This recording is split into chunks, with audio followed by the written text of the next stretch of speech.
Olá meninas, estamos iniciando mais um mês de outubro, e este mês a gente tem um tema super importante que a gente tem que falar, que é o Outubro Rosa, o mês onde a gente faz o referenciamento do câncer de mama, na verdade a prevenção ao câncer de mama. Então a nossa aula dessa terça-feira vai ser com a ginecologista, médica especialista nesse tema, a doutora Isabela Lozano, e vocês vão conferir a aula e vão gostar bastante. E aproveito para deixar aqui o recado para vocês também passarem essa informação da prevenção do câncer de mama para suas amigas, familiares, que isso é muito importante. Não deixe de fazer os seus exames.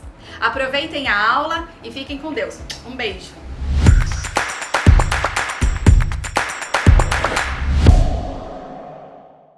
Oi, gente, tudo bem? Eu sou a Isabela Mazerevic Lozano Navajas, sou médica, trabalho na Prefeitura de Suzano, em alguns postos da cidade, e eu fui convidada pela Larissa e pela Sandra para falar um pouquinho sobre o Outubro Rosa, né, para passar um pouquinho a nossa ideia de conscientização sobre a campanha de rastreamento e prevenção do câncer de mama. Então, não é nada muito pesado, né? Eu fiz alguns slides para vocês, é, e vamos em frente. Bom, um pouquinho sobre o Outubro Rosa, eu vou falar um pouquinho sobre a história, né? Esse movimento ele começou lá nos Estados Unidos, parece, né? Como tudo, começou em alguns estados, né? Com pequenas campanhas, até que o Congresso dos Estados Unidos, na década de 1990, resolveu aprovar o Outubro Rosa como um mês mesmo para o movimento, para o movimento de prevenção, né? Para chamar a atenção de toda a população. E aí, com a primeira corrida que teve lá pela Cura, em 1990, em Nova York. Essa corrida ela ficou bem caracterizada, porque foi de onde surgiu o símbolo, que é esse laço rosa, né? Que para a gente já é bem comum. A ideia da campanha é conscientizar sobre a prevenção e um apelo ao diagnóstico precoce. No Brasil, as primeiras iniciativas, uma das primeiras, né, a primeira que teve foi a iluminação do obelisco do Ibirapuera, que foi onde eu coloquei a foto aqui do canto, né, mais para frente a gente teve também o Cristo, né, e hoje em dia, sempre que é outubro, a gente começa a ver aparecer as coisas iluminadas de rosa, isso já lembra, já remete à mulher que ela deve se realizar o autoexame, realizar o rastreamento, coisas que eu vou falar um pouquinho mais para frente. E a importância do Outubro Rosa, ela se reflete aí quando a gente vai falar de epidemiologia, né? Principalmente pelo mundo, a gente sabe que o câncer de mama é a causa mais frequente de morte por câncer em mulheres, isso segundo a Organização Mundial de Saúde. E em 2018, ocorreram 2,1 milhões de casos novos, o equivalente a 11,6% de todos os cânceres estimados. Então, para a mulher, ele é aquele câncer mais comum, tirando o câncer de pele, né? E no Brasil? No Brasil não é diferente, né? A gente tem uma grande incidência, um grande número de casos novos anualmente. Esse é o dado de 2020, né? Então, foram 66.280 novos casos de câncer de mama. Aí eu especifiquei mama feminina, porque também existe o câncer de mama masculino, né? Que não é tão comum, mas ele também existe. E o tipo histológico mais comum é o carcinoma de células epiteliais. Isso só como uma curiosidade aí. Bom, a gente sabe que o câncer de mama ele tem uma forte incidência, ele tem uma chance dele aumentar, principalmente a partir dos 40 anos. E é por isso que a gente começa a ter programas de rastreamento com esse objetivo, de tentar identificar mulheres que não têm sintomas nenhum, né, que não têm nenhuma suspeita, e também aquelas que têm suspeita, mas principalmente as assintomáticas, né? E realizando o exame anual a partir dos 40 anos, o que a gente observa uma redução das taxas de mortalidade pelo câncer de mama. Aqui eu deixei os fatores de risco mais comuns, né? Não existe uma causa única para falar que uma pessoa vai ter um câncer de mama. Alguns fatores, eles não dependem da gente. Então, por exemplo, ser mulher, né, estar com 40 anos e ter a genética, isso não depende, né? Então, o fato de ser mulher e de ter 40 anos já é um fator de risco. Se tiver alguma mutação genética, esse risco aumenta muito. Isso não depende da gente. Agora, existem alguns fatores comportamentais onde a gente pode atuar. Por exemplo, na obesidade, no sedentarismo, no consumo de bebidas alcoólicas e na exposição à radiação. Além disso, eu deixei alguns outros fatores aqui, endócrinos e da história reprodutiva. A importância desses fatores, para quem geralmente vai na consulta com o ginecologista, a gente começa tirando a história e pode ver que a gente sempre pergunta qual que é a idade que iniciou atividade sexual, qual que é a idade que menstruou, qual que é a idade que teve filhos, se amamentou, se não amamentou, se entrou na menopausa, com qual idade, se fez terapia de reposição hormonal. Tudo isso porque esses fatores influenciam no risco de um câncer de mama. Então, aquela menina que tem a primeira menstruação antes dos 12 anos, ou que aquela mulher que tem uma menopausa tardia, após os 55 anos, ela tem uma maior chance de ter um câncer de mama. Assim como aquela que faz a reposição hormonal após menopausa, ou aquela que nunca teve filhos, nunca amamentou. Essas pessoas que têm uma chance, não estou dizendo que vão ter, mas são fatores de risco para ter câncer de mama. Além desses fatores, né, endócrinos, nós temos também fatores genéticos. E esses, como eu falei, não dependem muito de nós. Mas pode ver que quando o médico está retirando a história, ele também pergunta: alguém na sua família já teve câncer de mama, ou câncer de ovário, ou algum tipo de câncer? Né? Quando a gente faz essa pequena pergunta, a gente está tentando rastrear a parte genética para ver se tem alguma predisposição para essa paciente ter. Muitas vezes, em algum caso ou outro na família, a família toda é orientada, em casos quando é muito cedo, né? A família toda é orientada a fazer uma busca genética, né? E quando se encontra mutação em alguns genes, você tem maior chance de ter um câncer de mama. No caso do câncer de mama, o gene mais importante é o BRCA1 e o BRCA2. Ele ficou bem famoso na época da Angelina Jolie, né? Ela tem essa mutação e ela fez uma cirurgia para retirada de mama e colocação de prótese. Não é o que a gente faz, não é o usual, mas saber dessa mutação faz com que a gente inicie o rastreamento um pouco antes para essa mulher. Assim como saber da história, minha mãe teve, minha irmã teve, isso faz com que a gente inicie o rastreamento um pouco antes, tá? Apesar disso, né, dessa nossa preocupação, é sempre bom lembrar que o câncer de mama de caráter hereditário, ele corresponde só a 5 a 10% do total de casos. Então, assim, outra coisa que também eu ouço, não tem ninguém na minha família que tem câncer, então eu também não vou ter. Espera lá, né? A chance, ela continua. É uma coisa que a gente presta atenção maior, mas todo mundo tem a chance, né? E aqui eu deixei os fatores comportamentais. E é nesses que a gente tem que tentar atuar cada vez mais, né? Então, melhorar, assim, realizar mais atividade física, né? Reservar um tempo para fazer uma atividade física, consumir menos bebida alcoólica, ficar de olho no peso, no sobrepeso, né? Principalmente na obesidade, evitar a exposição à radiação. Com relação ao tabagismo, é uma coisa meio assim, é sugestivo de que esse fator comportamental também vai causar, porém não tem nada conclusivo. É claro que o tabagismo a gente sabe que faz outras mil coisas ruins, né? Mas isso em específico sobre o câncer de mama. E aí eu deixei essa pergunta até para vocês, né? Acho que falando tudo isso a gente sabe. É possível, então, reduzir o risco do câncer de mama? Sim, né? Então, iniciar uma prática de atividade física. E é sempre bom lembrar, quando a gente fala em atividade física, é retirar um tempo para fazer uma atividade física. Né? Então, eu recebo muita paciente que fala: doutora, eu levo a minha neta para a escola, e isso em 10 minutos de caminhada para ir, para voltar, não tá bom? Não tá bom, né? O que a gente fala é retirar um tempo para você, para fazer uma atividade física. Então, sei lá, reserva meia hora, 3 vezes na semana, você vai colocar o tênis adequado, colocar a roupa adequada, passar o protetor solar, se alimentar, se hidratar e fazer uma atividade física, tornar isso um hábito, né?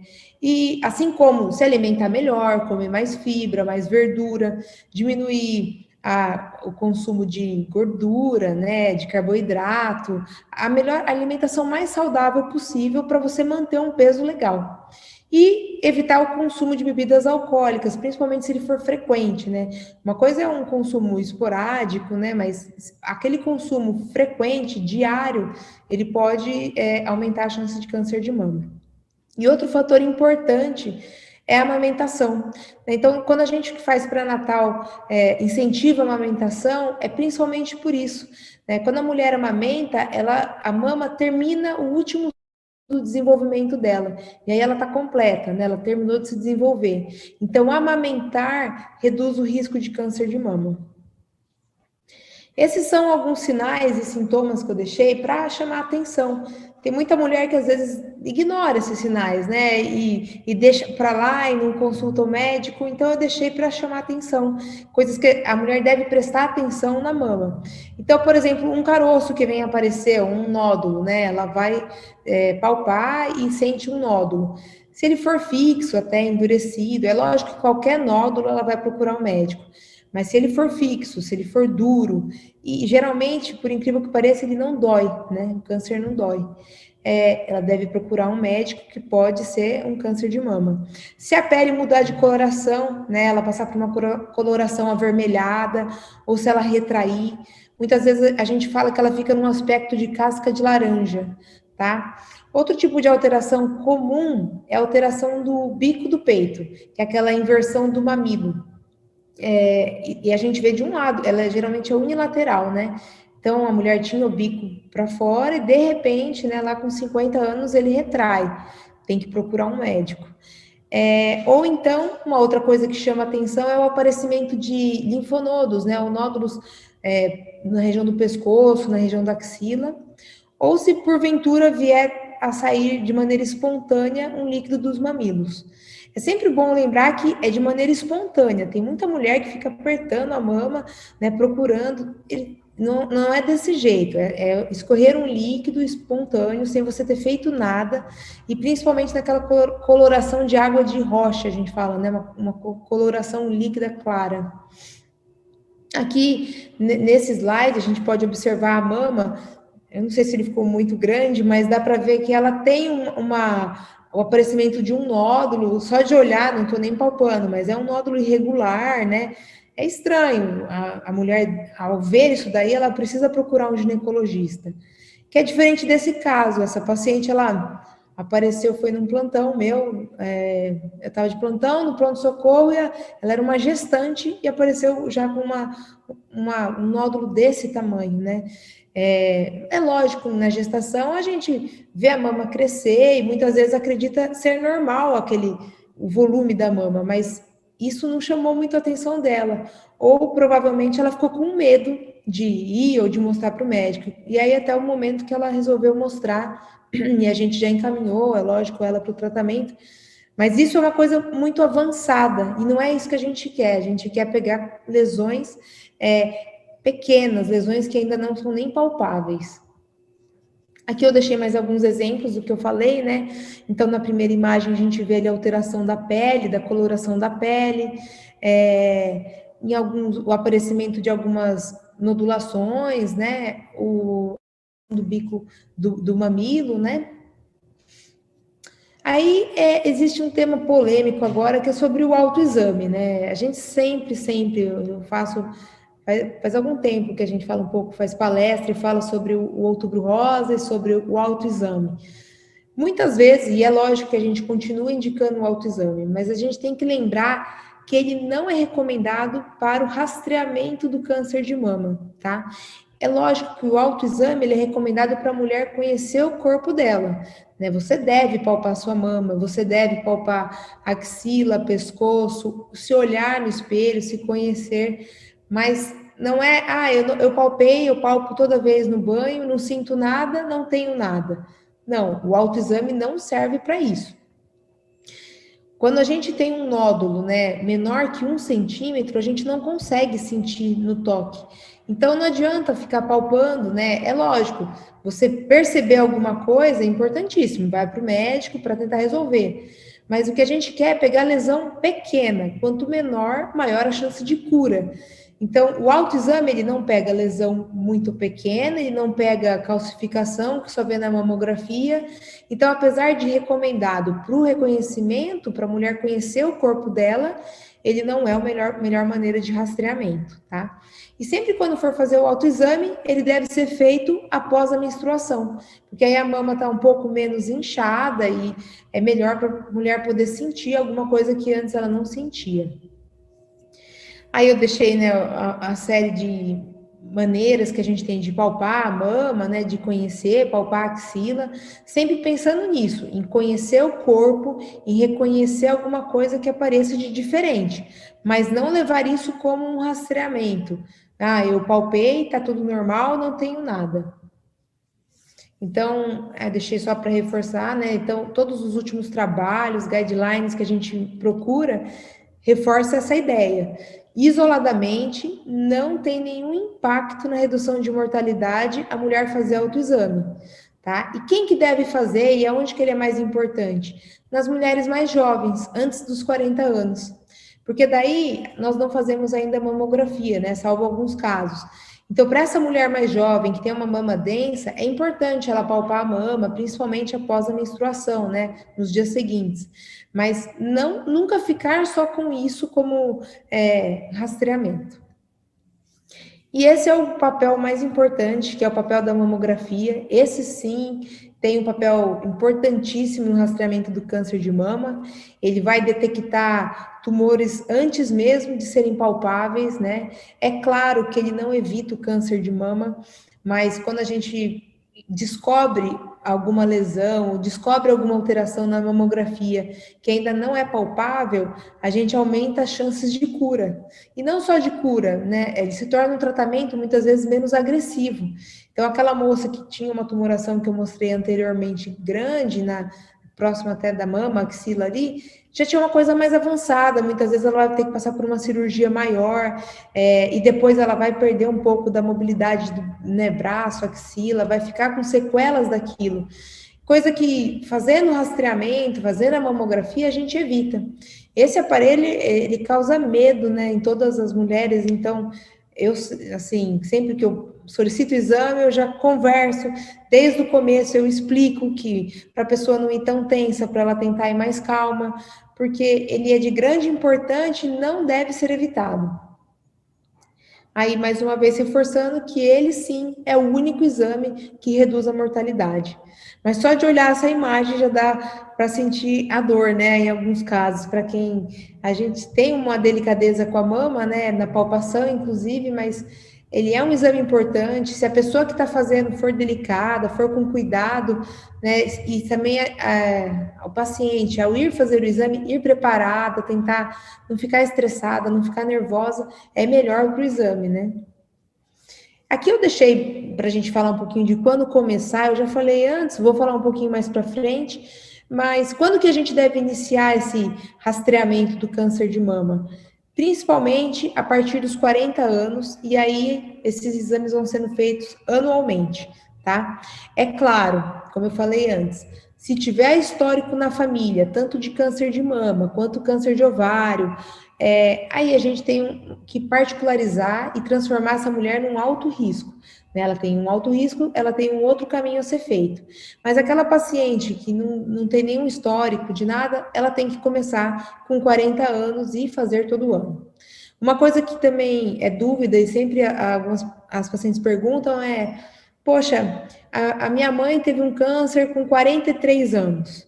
Eu tenho risco? Quando que eu começo a fazer meus exames? Aquela paciente que a mãe teve um câncer com 43, por exemplo, ela deve começar a realizar exames com 33 anos, ou seja, 10 anos antes, né, do caso, nesse caso era o único, né, o caso mais jovem da família. Então, sempre 10 anos antes. O ideal é não ser antes dos 30, porque daí é uma mama muito densa, fica difícil esse diagnóstico.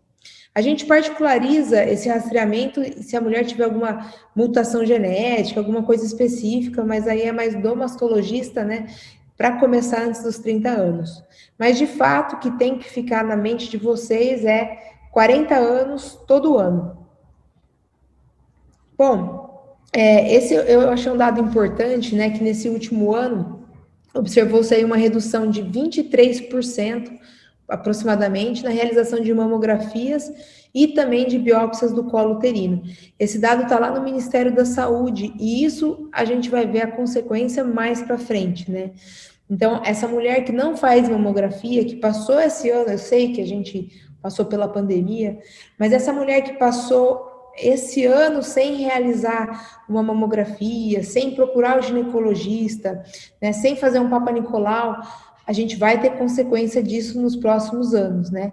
É lógico que quando chega o Outubro Rosa, a gente foca muito em falar da mama e reforçar sobre a mamografia, mas a gente tem que lembrar dos outros exames, né? Do Papa Nicolau, apesar de hoje em dia ele está bastante assim difundido, todo mundo conhece ele, tem que lembrar de recomendar ele e a mamografia. Bom, tendo em vista toda essa redução do número de realizações de mamografia, né, existe também aí uma projeção que cerca de 25 mil brasileiras possam apresentar câncer de mama e não saber. Então, como elas não fizeram o exame, elas têm a doença e não sabem. Então, acho que a principal mensagem para quem está assistindo aí essa aula e deve passar para as mulheres que conhecer é realizar o exame de mamografia. Eu acho que quando eu estou atendendo, principalmente no posto, não tem uma paciente acima de 40 anos que eu não questiono sobre a mamografia. Se já fez, se vai fazer, se está aguardando o pedido, se está com medo, se tem história. A gente tem que perguntar e a gente tem que incentivar, né? E principalmente por esse outro dado de baixo, né? 95% dos casos que são diagnosticados em fase inicial têm possibilidade de cura. Então, se a gente pegar uma coisa muito inicial, a gente resolve. Se tiver avançado, aí a gente tem um grande problema. E a pergunta que é a mais comum, né, em qualquer consultório é se a mamografia dói. Quando eu falei antes, né, tem mulher que sente dor, tem mulher que não sente nada, mas a grande maioria tem algum tipo de desconforto e por isso fica evitando o exame, né? Mas é pensar nisso, é tentar ir com calma, né, conversando com quem vai fazer. A gente que é profissional de saúde também tem que estar atento ao paciente, ao cuidado com ela, né? Porque é um exame legal, não é, mas por enquanto não tem nenhum que substitui, né? É o melhor exame para o rastreio de mama. E aqui falando do que substitui, né? Muita gente pergunta, mas eu posso trocar a mamografia por um ultrassom de mama? Não pode, né? Não é igual uma mamografia, não substitui a mamografia, é um exame que a gente chama de complementar. Então, por exemplo, a paciente fez a mamografia, foi vista alguma alteração, aí eu vou solicitar um ultrassom de mama, né? Se vier o pedido, para eu tirar uma dúvida, ver se é um nódulo ou um cisto, né? Quem laudou a mamografia ficou em dúvida, aí ele pede a complementação do ultrassom de mama. Mas eu tenho algumas pacientes que falam, doutora, eu não vou fazer mais mamografia. Agora eu só faço ultrassom de mama porque não dói. Não é a mesma coisa, né? E eu também não aceito. Eu continuo pedindo mamografia, continuo orientando, porque ele não substitui, né? Ele não é capaz de pegar microlesões ou microcalcificações. Então, ele é um exame complementar, sempre lembrar disso. Essas são outras indicações aí do ultrassom de mama, né? Então, para complementar a mamografia, ou então naquela paciente que está sentindo dor, né? Então, às vezes a gente pega uma paciente jovem com dor mamária, ou aquela que sofreu algum tipo de trauma, que apareceu algum tipo de lesão, às vezes na pele mesmo, uma mastite, que é aquela inflamação, ou que precisa puncionar um nódulo, a gente usa o ultrassom de mama. Muitas vezes para verificar uma boa localização das próteses mamárias, ele também é usado. E, assim, na prática geral, é para diferenciar um nódulo sólido de um nódulo cístico, né? E aí conseguir fazer a gente imaginar se aquilo ali pode ser benigno ou maligno. Então, é um exame complementar à mamografia, tá? De novo, só para a gente bate na mesma tecla, né? Vai falando a mesma coisa, que ele é um exame complementar e que ele não pega lesões muito pequenas. Outro exame que novo, né? Ele tem sua indicação, tem gente que quer fazer só ele.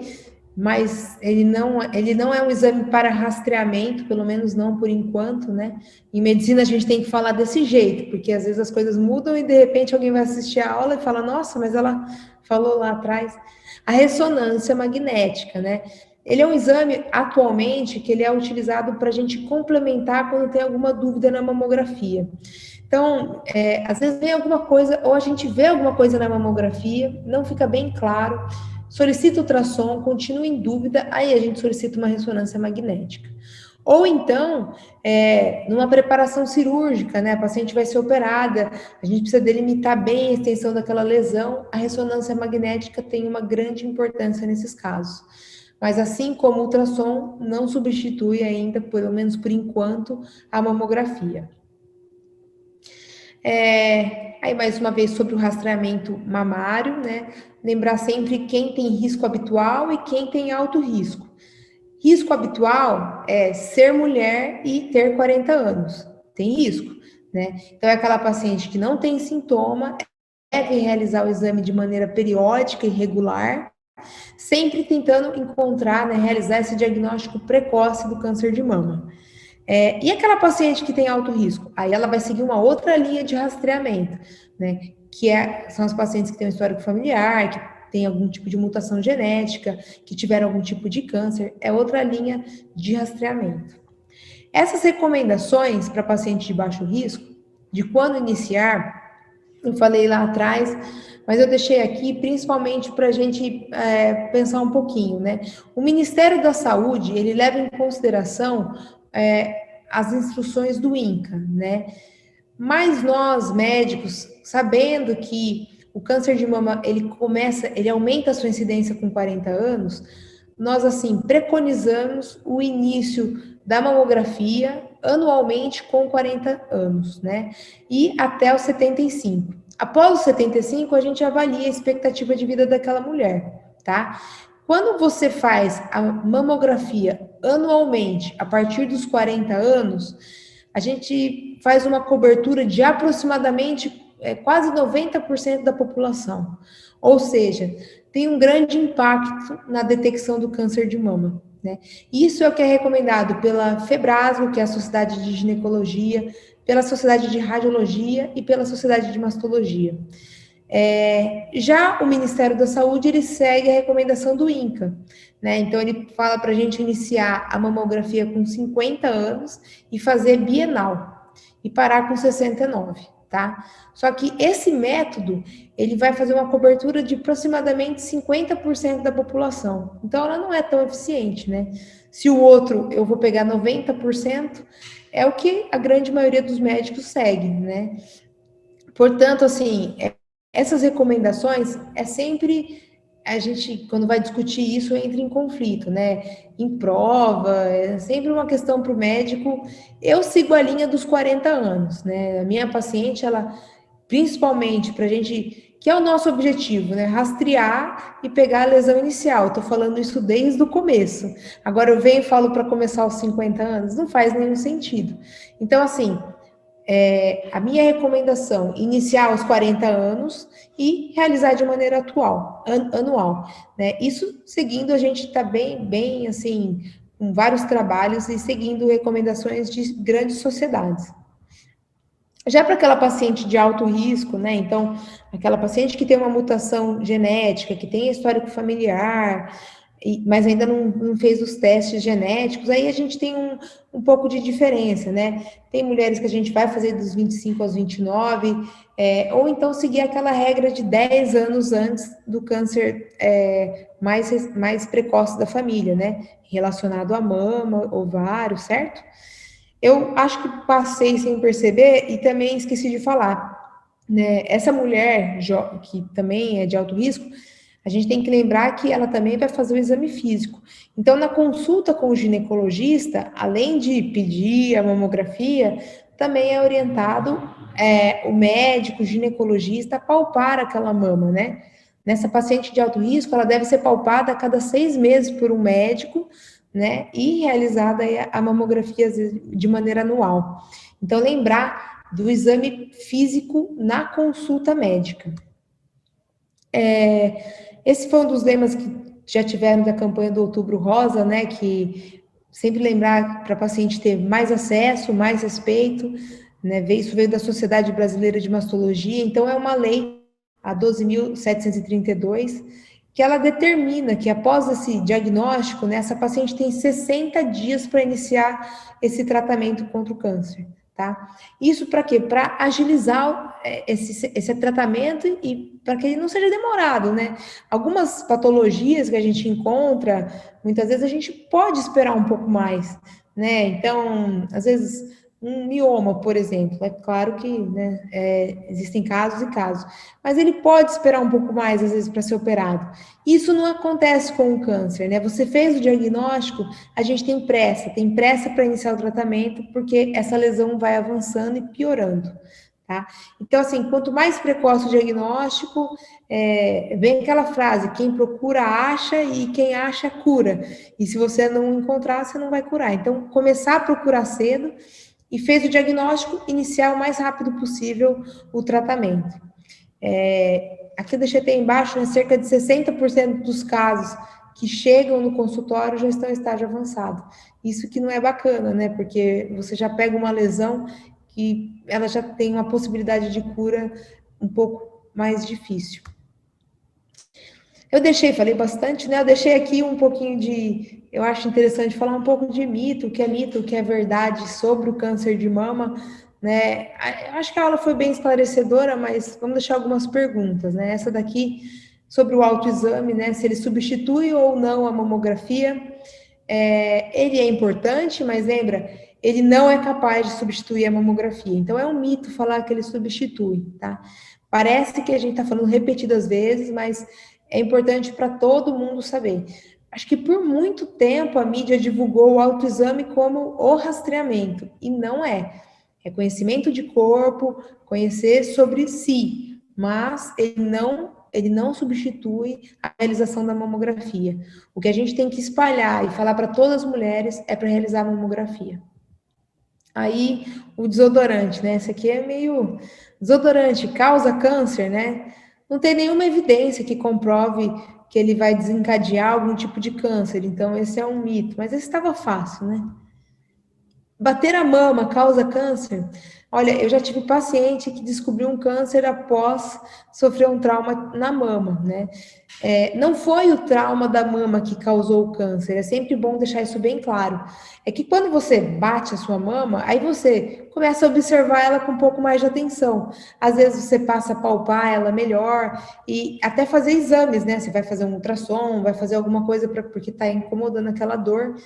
Então, assim, não é o bater a mama que causa o câncer, né? Quando você sofre um trauma na mama, você investiga ela melhor, presta atenção um pouco melhor nela, e por isso muitas vezes acaba descobrindo alguma alteração.